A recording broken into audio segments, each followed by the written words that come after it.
Tentei adestrar meu marido negando a deliciosa até ele fazer o que eu queria. Mas agora ele quer se divorciar. Estou extremamente arrependida do que eu fiz. Eu preciso desabafar porque, sinceramente, não sei mais o que fazer. Há 5 anos eu conheci o homem perfeito. Sim, literalmente perfeito. O Pedro era aquele tipo de cara de filme romântico que a gente vê na Netflix. Alto, bonito, inteligente, um carinho que desmanchava qualquer uma e, para fechar com chave de ouro, incrivelmente atencioso. Não é para me gabar, mas desde que nos conhecemos num happy hour da firma, eu tive certeza que tinha ganhado na mega sena do amor, algo que poucas mulheres podem dizer hoje em dia. Nosso relacionamento era tão perfeito que às vezes eu mesma me perguntava se era real ou se eu estava sonhando acordada. No começo, tudo ia de vento em popa. A gente se entendia sem precisar falar muito, dividia tudo, desde interesses a metas. E até os perrengues do dia a dia eram fáceis de resolver, porque a gente sempre encarava junto. Nunca tivemos briga por besteira ou drama desnecessário. Na verdade, a gente sempre ria daqueles casais que viviam brigando e fazendo as pazes a cada 5 minutos. Nossa intimidade também era algo fora de série, espontânea, divertida e natural. Eu realmente não tinha do que reclamar. Bom, pelo menos até umas semanas atrás. Tudo começou quando resolvi me inscrever nos cursos gratuitos que a Associação de Moradores do nosso bairro aqui em Belo Horizonte estava oferecendo. A ideia era só socializar um pouco, já que eu me mudei de Salvador para cá há uns anos para ficar com ele, mas nunca tive a chance real de fazer amizades. Tudo mudou quando entrei nesses cursos e conheci um grupinho de mulheres que pareciam super gente boa. Viramos o bonde das casadas quase que imediatamente, saindo para tomar um café depois da aula e, claro, falando dos maridos. Devo dizer que, no início, tudo parecia bastante inocente. A gente só se divertia conversando sobre coisas cotidianas, mas aos poucos, a conversa foi ficando mais picante e atrevida.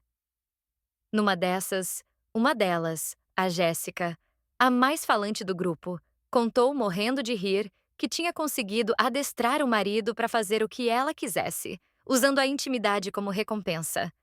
No começo eu ri, achando que era só uma brincadeira ou um exagero. Mas quando vi as outras concordando com a cabeça, com cumplicidade, fiquei surpresa e, sinceramente, um pouco intrigada. Uma delas, a Lorena, a mais descarada, contou, toda orgulhosa, como fez o marido comprar uma bolsa caríssima da Schutz que ela queria há meses. Ela nos disse com um sorrisinho vitorioso: Amiga, foi só uma semaninha de seca e o homem desesperado cedeu ao meu capricho. Outra amiga, a Andrea, afirmou que convenceu o marido a reformar a cozinha inteira, uma grana que ele inicialmente não queria gastar. A tática dela? Oferecer uma intimidade especial cada vez que ele cedia um pouco. Segundo ela, em 2 semanas ele já estava quebrando parede. Eu estava um pouco chocada, mas devo admitir que também estava curiosa. Pensei que talvez isso não fosse tão ruim e que eu podia tentar uma vez, só por diversão. Além disso, elas insistiam constantemente, dizendo coisas como: Ah, Sofia, para de ser boba. Toda mulher faz isso. É o jeito mais fácil de viver. É o normal. Se pode tirar vantagem, aproveita. A verdade é que comecei a me sentir um pouco pressionada. Afinal, eram minhas primeiras amigas neste estado, e eu não queria ficar de fora do grupo por parecer ingênua ou moralista demais. Então, por curiosidade, resolvi testar. A primeira vez foi algo pequeno. Eu queria um colar que estava paquerando há tempos, e normalmente meu marido teria concordado rápido. Mas dessa vez, quis colocar em prática o que aprendi. Deixei escapar, como quem não quer nada, que ele teria uma recompensa especial se me agradasse. E para minha surpresa, meu marido aceitou. Encantado. Foi muito divertido e admito que me senti poderosa e satisfeita com o resultado. No dia seguinte, minhas amigas ficaram felizes por mim, celebrando minha pequena vitória como se eu tivesse ganhado uma guerra. Comecei a sentir que realmente podia tirar mais proveito dessa técnica. Minhas amigas, entusiasmadas, me pressionaram a tentar coisas ainda maiores, garantindo que era assim que se construía uma relação onde os dois saem ganhando. A cada tentativa, as exigências foram subindo de nível. O próximo passo foi pedir um fim de semana num resort chique em Tiradentes, ao qual ele resistia. Fui clara, dizendo que não teria ação até ter uma reserva confirmada. No começo, ele ficou um pouco surpreso, mas acabou cedendo de novo. As meninas ficaram fascinadas comigo, e eu sentia que era parte do clube. No entanto, dentro de mim, um estranho incômodo começava a surgir. Não tinha certeza se isso era tão divertido quanto elas diziam. Conforme os dias passavam, eu via minhas amigas indo cada vez mais longe com seus maridos, e isso começou a me preocupar. Uma delas se gabou de ter conseguido um carro novo só chantageando o marido com a intimidade por um mês inteiro. Outra, sem papas na língua, dizia que agora tinha o controle total das finanças do marido graças a essa técnica. Comecei a me sentir insegura, porque não era isso que eu queria. O Pedro era um homem maravilhoso. Eu não precisava manipulá-lo para conseguir as coisas. Mas, de novo, senti aquela pressão do grupo para continuar com o jogo. Minha última prova foi pedir algo grande, algo que ele realmente não queria fazer: trocar nosso carro. Ele estava convencido de que era um gasto desnecessário, mas eu insisti. E de novo usei a técnica da intimidade. Desta vez, no entanto, a reação do meu marido foi completamente diferente. Pela primeira vez, eu o vi verdadeiramente irritado, ofendido, até mesmo magoado com a minha atitude. Sinceramente, eu sei que meu marido não é burro. Nunca foi.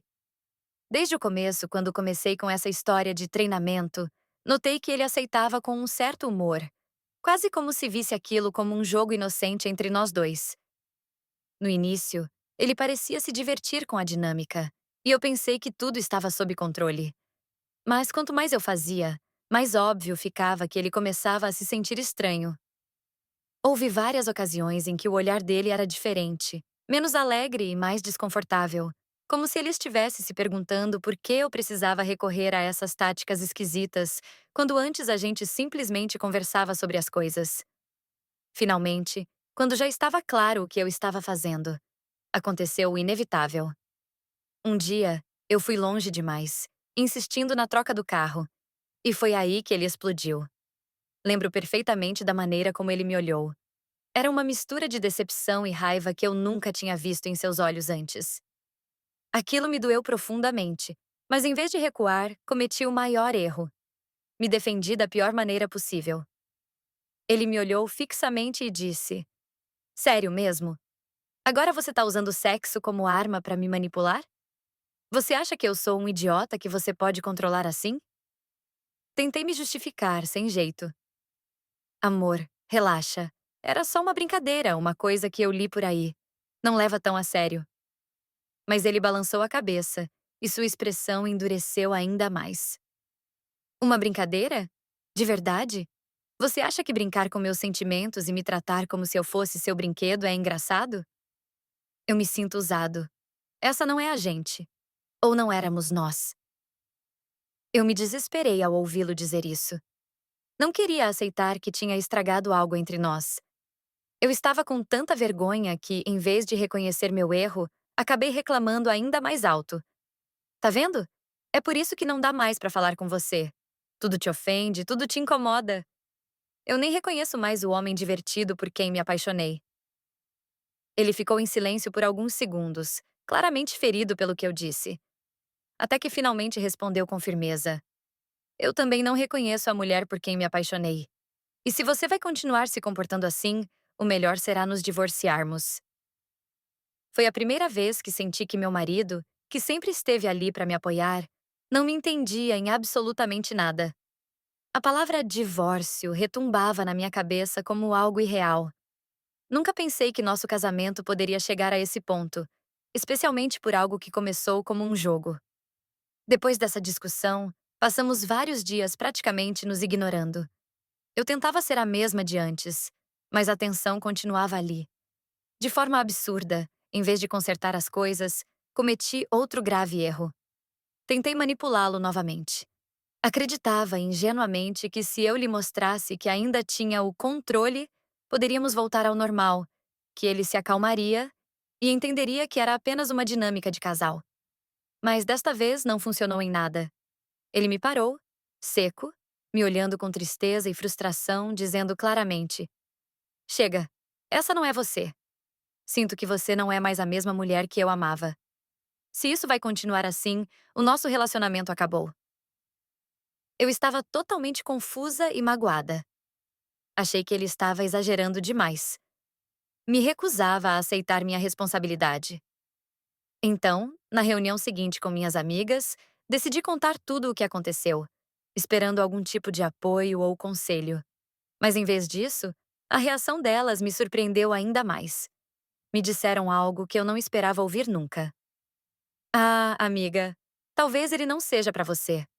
Olha, se quiser, a gente pode te apresentar um amigo nosso. Ele sempre esteve interessado em você. A gente só não te falou antes porque era óbvio que você amava demais seu marido. Mas agora que ele tá mostrando a verdadeira cara, talvez você pudesse se dar uma chance com alguém que realmente te valorize. A surpresa foi enorme. No começo, me senti ofendida e disse firmemente: Não, gente, pelo amor de Deus, eu amo meu marido. Não posso fazer isso com ele. Elas me olharam como se eu fosse ingênua por insistir em consertar meu casamento. Mas, para minha própria vergonha, no fundo da minha mente, uma pequena parte de mim sentiu curiosidade. Pela primeira vez desde que nos casamos, contemplei brevemente como seria estar com outra pessoa. Alguém que talvez não me confrontasse tanto, alguém que talvez fosse mais fácil de lidar. Pensando que podia usar um pouco dessa ideia para recuperar a atenção e o interesse do meu marido, tive um plano absurdo e desesperado. Decidi começar a me arrumar mais, usar roupas mais provocantes e sair um pouco mais seguido com minhas amigas, na esperança de que ele acreditasse que havia outra pessoa. E de alguma forma isso o motivaria a se mexer e me reconquistar. Sim, agora que digo em voz alta, percebo o quão estúpido isso soa. Mas naquele momento, me pareceu uma boa ideia. E com a aprovação constante do meu círculo de amigas, parecia que nada podia dar errado. Claro, deu tudo exatamente ao contrário. Meu marido não ficou com ciúmes, nem remotamente interessado em me reconquistar. Pelo contrário, mostrou-se ainda mais distante e decepcionado. Um dia, finalmente, ele me confrontou e perguntou diretamente se havia outra pessoa. Ele fez isso com tal tranquilidade e frieza que senti um calafrio percorrer meu corpo. Foi então que vi claramente o dano que havia causado com meus jogos estúpidos. Confessei que não havia ninguém, que eu simplesmente queria chamar sua atenção, que queria voltar a ser como éramos antes. Mas ele, com tristeza nos olhos, respondeu: Eu não sei se isso é possível depois de tudo isso. Eu não sei mais em que confiar. Eu nem sei mais quem você é agora. É assim que estou agora. Confusa, com vergonha e desesperada. Como eu pude transformar uma relação perfeita em algo tão quebrado e complicado? Sei que estraguei tudo e preciso de conselhos honestos sobre como consertar esse desastre, antes que seja tarde demais. Atualização. 1. Já se passaram algumas semanas desde minha última publicação aqui. E honestamente, as coisas não saíram como eu esperava. Não sei nem por onde começar, então vou tentar contar tudo passo a passo, embora me doa admitir alguns erros que cometi ultimamente. Primeiro, quero agradecer a todos os comentários. Alguns de vocês foram bastante duros, dizendo que eu destruí meu casamento por minha própria imaturidade. Mas houve outros que tentaram me compreender e me dar conselhos honestos. O fato é que senti que devia fazer algo urgentemente, porque estava vendo minha vida desmoronar. Com toda essa confusão, decidi voltar a falar com minhas amigas. Pensei que poderiam me dar algum conselho útil, mas estava completamente enganada. Longe de ajudar, me recomendaram fazer exatamente o contrário do que vocês me aconselharam aqui. Me disseram que eu tinha que agir como se eu fosse a ofendida, me fazer de difícil, porque supostamente, dessa forma, ele voltaria rastejando para pedir perdão, que era só uma questão de me manter firme até ele ceder. Segundo elas, me mostrar magoada e me afastar emocionalmente era a melhor estratégia. Agora percebo o quão absurdas eram suas sugestões. Como ainda moramos na mesma casa, a situação ficou bastante desconfortável. Desde nossa última briga, eu me mudei para o quarto de hóspedes. Não que ele tenha me pedido, mas a frieza dele era tão insuportável que senti que era a forma de sobreviver mentalmente a essa situação. E o pior de tudo, Em caso de separação formal, eu teria que voltar para o meu país, já que não tenho família aqui. Para completar, meu marido tem sido meu único sustento desde que me mudei para cá. Voltar para o meu país implicaria que ele teria que pagar minha passagem de avião, algo que me parece humilhante demais. A outra opção seria pedir dinheiro aos meus pais, mas só a ideia me faz sentir ainda mais envergonhada. Não quero nem imaginar a decepção no rosto deles quando souberem o motivo do fim do meu casamento, especialmente considerando que meu marido sempre foi um homem exemplar. Então, por enquanto, continuamos presos nesse limbo estranho, separados, mas vivendo juntos. No meio de todo esse desastre emocional, tomei a pior decisão possível. Lembram que minhas amigas mencionaram um amigo delas interessado em mim? Pois bem, há uns dias, num momento de desespero e, provavelmente, impulsionada pelo meu próprio orgulho ferido, aceitei sair com ele. Não me orgulho disso, mas queria me sentir desejada de novo, mesmo que por um momento. Além de tentar esquecer todo o caos que causei. O encontro foi numa cafeteria simples. O cara era atraente, reconheço, mas desde o primeiro momento notei que suas intenções eram bastante superficiais. Não parecia interessado em me conhecer de verdade. Só queria conversar superficialmente, flertar e ver se conseguia algo rápido. Eu sabia perfeitamente o que ele queria, mas naquele momento, eu estava tão decepcionada comigo mesma, tão desesperada para sentir algo de novo, que aceitei quando ele me convidou diretamente para um hotel depois do café. Não vou entrar em muitos detalhes, porque a verdade é que não vale a pena lembrar. Mas posso dizer que, depois daquele dia, nunca mais ouvi falar dele. Literalmente, o cara desapareceu da minha vida assim que saímos de lá. Minhas amigas me confirmaram depois, entre risadinhas sem graça, que ele lhes disse que não rolou química e por isso decidiu não me procurar mais. Para ser honesta, isso me doeu muitíssimo, porque, embora eu soubesse que não deveria ter feito aquilo, eu pelo menos esperava que aquele encontro me fizesse sentir um pouco menos miserável. Mas não, só me fez sentir ainda mais vazia. O pior de tudo é que me sinto tão culpada pelo que fiz que tentei novamente me aproximar do meu marido para consertar as coisas. Desta vez, com sinceridade e arrependimento real. Mas ele já não quer saber de mim. Eu disse que estava disposta a fazer o que fosse necessário para recuperar nossa relação, mas sua resposta foi demolidora. Sinto muito, mas não confio mais em você. Você destruiu o que tínhamos de mais valioso, e não sei se um dia poderei voltar a te olhar como antes. Ouvir isso foi devastador. Percebo agora, mais do que nunca, que estraguei algo maravilhoso por seguir conselhos estúpidos e superficiais de pessoas que claramente não entendiam nada sobre o que era realmente ter uma relação saudável. E pior, percebo que fiz isso sem nenhuma necessidade. Eu tinha um casamento feliz, tinha um marido que me amava profundamente, e joguei tudo no lixo por querer brincar de algo que não compreendia.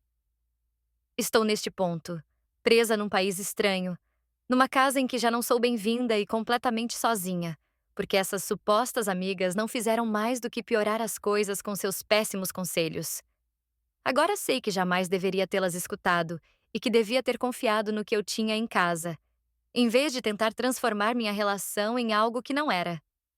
Escrevo isso aqui não só para desabafar, mas também para alertar outras mulheres que possam estar considerando ouvir conselhos semelhantes. Valorizem o que vocês têm antes de perder por besteira. Agora, já não sei o que fazer. Me sinto desesperada e perdida, e a única coisa que eu queria era voltar no tempo e não ter arruinado meu casamento. Mas como isso é impossível, só me resta assumir meus erros e buscar uma maneira de seguir em frente, embora eu não tenha a menor ideia de como fazer isso.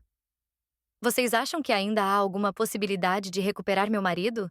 Ou isso já está completamente acabado? Eu realmente preciso dos seus conselhos, agora mais do que nunca. Atualização. 2. Bom, aqui estou eu outra vez. Desta vez, do aeroporto de Confins, com a vida metida numa mala, esperando um voo que sairá dentro de poucas horas para me levar de volta para a casa dos meus pais. É oficial. Estou divorciada. Sim, é isso mesmo que vocês leram. O que começou como um casamento perfeito terminou se convertendo nisto. E, sinceramente, ainda me custa a acreditar. Meu marido finalmente decidiu se divorciar. Para ser honesta, eu tentei até o último momento solucionar as coisas entre nós, mas ele já tinha claro o que queria. Me disse que havia perdido a confiança em mim e que nossa relação já não tinha sentido. Isso doeu demais, especialmente porque eu o amava profundamente e continuo sentindo que poderíamos ter resolvido as coisas com mais calma. No entanto, suponho que ele já tinha tomado sua decisão, e a única coisa que pude fazer foi aceitá-la. Devo reconhecer que, apesar de tudo o que aconteceu, ele se comportou como um cavalheiro até o final. Não sei se alguma vez mencionei claramente aqui, mas desde que me mudei com ele para o seu país, eu deixei de trabalhar, e ele se tornou o único sustento da casa. Por isso, quando acertamos o divórcio, um dos meus maiores medos era como eu voltaria para o meu país sem ter que pedir ajuda aos meus pais. Algo que, sinceramente, teria sido humilhante demais para mim. No entanto, meu marido resolveu isso por mim. Ele me disse que arcaria com o custo da passagem de avião e que se certificaria de que eu pudesse voltar tranquilamente para junto dos meus pais. Ele não tinha nenhuma obrigação legal de fazer isso, mas fez mesmo assim. Esse gesto, embora amável, também me doeu bastante, porque significava o fim definitivo do que havíamos construído juntos. Antes de sair para o aeroporto, tivemos nossa última conversa, provavelmente a mais desconfortável e dolorosa de todas. Eu lhe disse que lamentava que as coisas terminassem assim, que lamentava ter ouvido tantos conselhos ruins e, especialmente, ter confiado nas pessoas erradas. Ele me ouviu pacientemente, e embora estivesse sério e distante, sua resposta me deixou um pouco mais tranquila. Olha, sinceramente, quero que você seja feliz. Espero que você volte para sua família e possa começar de novo, do zero. Não guardo rancores, só desejo o melhor para você. Foi nesse momento que entendi que não havia volta, mas pelo menos eu sabia que ele não me odiava. E isso era um pequeno consolo. Agradeci pelos anos juntos e pedi desculpas novamente por ter permitido que outras pessoas influenciassem negativamente nossa relação. Foi incômodo dizer isso, porque admitir que fui tão influenciável também foi reconhecer que talvez eu tenha sido ingênua ao acreditar que aquelas supostas amigas realmente tinham boas intenções comigo. E é aqui que quero falar claramente. Foram elas, essas supostas amigas que conheci nos cursos da Associação de Moradores, que arruinaram tudo. Sei que em algum momento me deixei levar por seus conselhos, mas como eu ia saber que estavam me guiando tão mal? Eu só queria me encaixar, ter amigas novas, e elas se aproveitaram disso para me meter ideias absurdas na cabeça sobre como manipular meu marido, usando coisas que nunca deveriam ter sido usadas como um jogo. Agora que estou sentada aqui no aeroporto, vejo tudo isso com mais clareza. Suponho que ter tentado me encaixar num país estranho me fez baixar a guarda, confiando nas pessoas erradas e, por consequência, terminando assim, divorciada e sem nada. Meu marido sempre foi uma boa pessoa comigo, e, embora me doa que ele não tenha querido nos dar outra oportunidade, reconheço que em algum ponto ele também foi vítima dessas manipulações externas. Sei que não posso mudar o passado, mas posso advertir a qualquer um que esteja me lendo. Tenham muito cuidado com os conselhos que aceitam dos outros. Às vezes, aqueles que mais sorriem ou parecem nos apoiar são precisamente os que podem destruir nossa felicidade. Hoje eu parto com essa amarga lição aprendida. Não quero mais me culpar. Eu não destruí isso sozinha. Se eu não tivesse ouvido esses conselhos absurdos, ainda estaria feliz e casada.